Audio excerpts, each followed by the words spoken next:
What's happening? Today we are going to go over what 99% of people are missing with OpenAI's new release of Sora. I'm going to walk through that step by step, each of the 5 elements, and then what it means to what's happening next.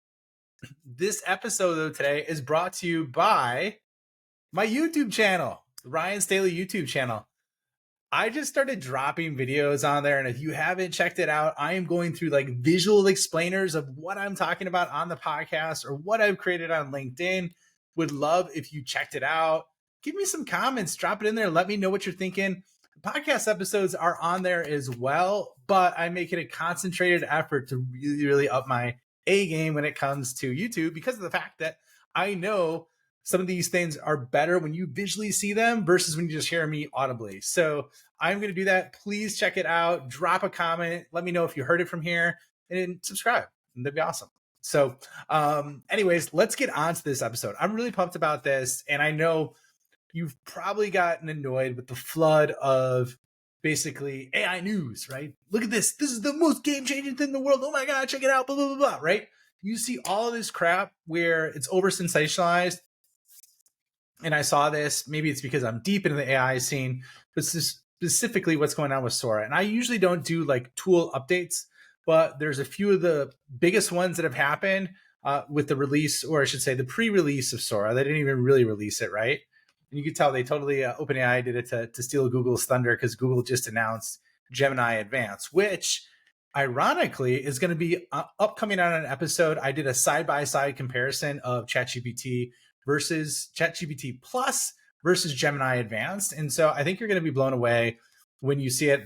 The videos will be on YouTube as well, where I actually show you what I did. But I'm also going to go through a podcast because I don't want you to miss it and wanted to share it with you. So let's get on to Sora because that's what you're here for, right? So Sora actually is basically the text to video generator that OpenAI showed visuals of. Sam Altman was on Twitter basically taking requests like a one-man band up there asking for what people wanted. Then he would feed those through Sora and then publish those on Twitter or X, which I thought was really, really clever to show off what he was doing. And so anyways, he leveraged that, and effectively the real interesting thing about it was there's 5 key things that I think so many people are missing because they're just like, oh my God, this looks amazing. This is earth-changing, right? And just let me start off with, it is very visually stimulating. And you could tell when it's side by side against Runway or some of the other text to video generators. Like if this is exactly what's coming out and it's being red teamed right now, so they're verifying that it can't be hacked, and they're probably looking at deepfakes and things like that, but they're trying to test it for vulnerabilities and security issues. But here's the 5 things that are missing. So number 1, right? If you look at the research paper, which is on OpenAI's website, they talk about it being a world builder. Okay, so this isn't just like a text to video engine. This is what they're calling a world builder. And if you haven't checked out the research paper, I'm going to summarize some of the parts in here and simplify them massively so that you don't have to read through a lot of technical pieces.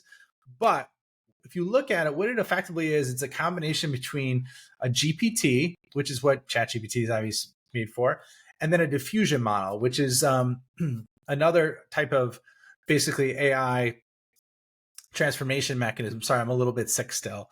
And basically what it does, though, this is the really interesting part. Since it's a combination of kind of those 2 engines, right? The diffusion model, which is Stable Diffusion, which is an image generation company, and then ChatGPT or GPT, right? These are 2 different AI engines that you have effectively. What it does is, so a GPT model, the way it works is it basically looks at patterns within words and letters and numbers, and then it predicts those patterns, and that's how it answers the questions through everything that it's seen, okay?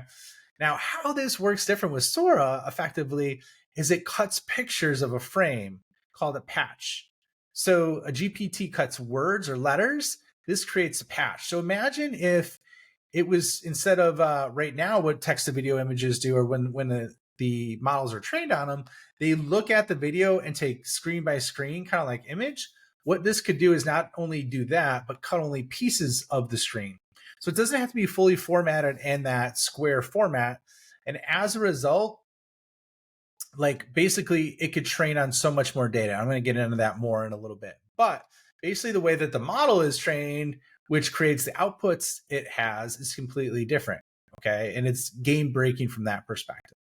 Number two, okay, so there's seamless transition between two videos are shown where a drone basically flying through a world turns into an underwater butterfly. And that's something that would right now take a massive Hollywood crew to film, create, and edit to make that happen. And the way that they made it look is like basically that's something that can happen seamlessly and you can connect two videos at the same time. Now, at the same area, you could loop the same video and they show an example of someone riding down a mountain bike on a mountainside, and basically it keeps looping. So you can't even tell that it's the same loop going over and over again. It just looks like it's a longer video. Ideally, it's supposed to, I think they said the limit is about 60 seconds that they're doing for the video. So, okay, so that's number two.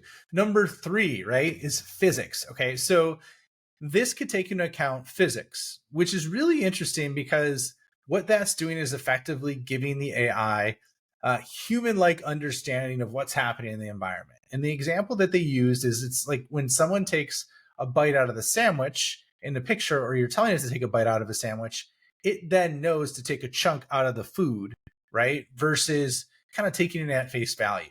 So different areas of like how the world moves, when someone pushes on something, pulls on something, bites on something, it could basically identify and understand that. So when it's creating the video, it could incorporate that into the video. At least that's the way my understanding is of it so far, right?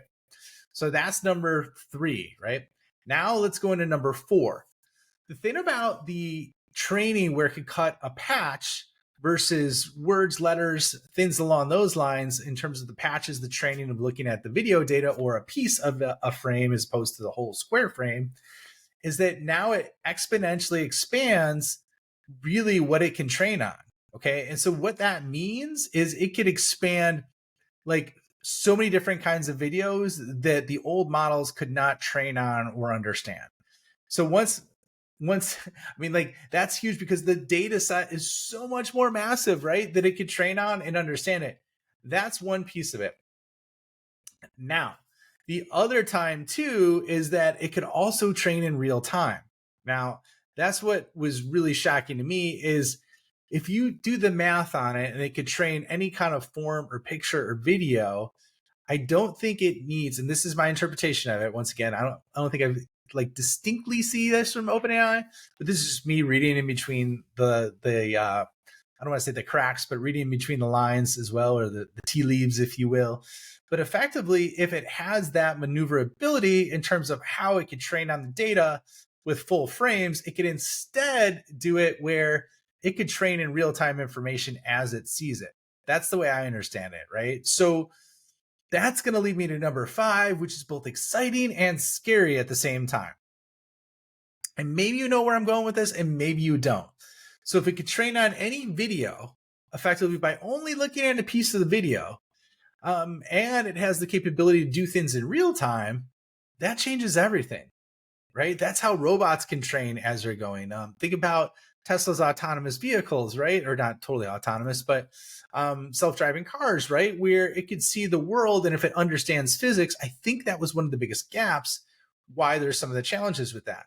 That could lead to robots, that could lead to Skynet, that could lead to artificial general intelligence, right? So if you put all these together, those are kind of the hidden, I should say, things that I see underneath the layers of all this talk that everybody has that most people are not paying attention to. So the difference in training, what it could train on, how fast it can train, understanding physics, like that's what like basically robots or autonomous people need to understand. And I'm not saying that wasn't written anywhere. Now, the other thing that it says is it can train on or create images from that as well. So really, really interesting that this could overtake DALL-E as its image generator as well, and not just from video. So super exciting, scary at the same time. But I think overall, like it's going to stretch what's possible. And I think that's why some of the insiders were really geeked to see it with what's happening as it relates to business or the world in terms of how you're doing it. I mean, I haven't had a chance to play with this, but like on the negative side, there'd be tons of deep fakes that happen as a result of this, unless there's really good red teaming or restrictions around it.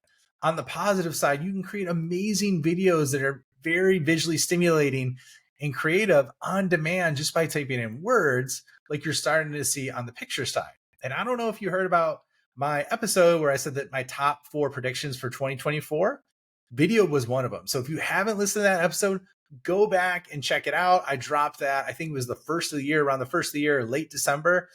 I talk about this specifically. So it's really interesting to see that this is going to come to fruition. And anyways, I hope you enjoy this. I hope you get a chance to check out that YouTube channel, by the way. And one of the things too is I'm starting to create so much different content on different platforms. I'm sharing it all in my superhuman revenue newsletter, which is awesome because I'm getting asked to get sponsored by HubSpot. Just asked to sponsor it the other day. MIT is asked to sponsor it. So really, really a big attention from the community that we're creating of folks who want to level up and understand how AI can impact the world. And I appreciate you joining me on this journey. I'm happy to be here, going through it with you, and really appreciate you listening today. So hope you enjoyed this episode. If you did, share with someone that they would find helpful. Feel free to leave me a review. That'd be amazing. But anyways, I appreciate you. Thanks for having me in your ear, and I will see you on the next episode.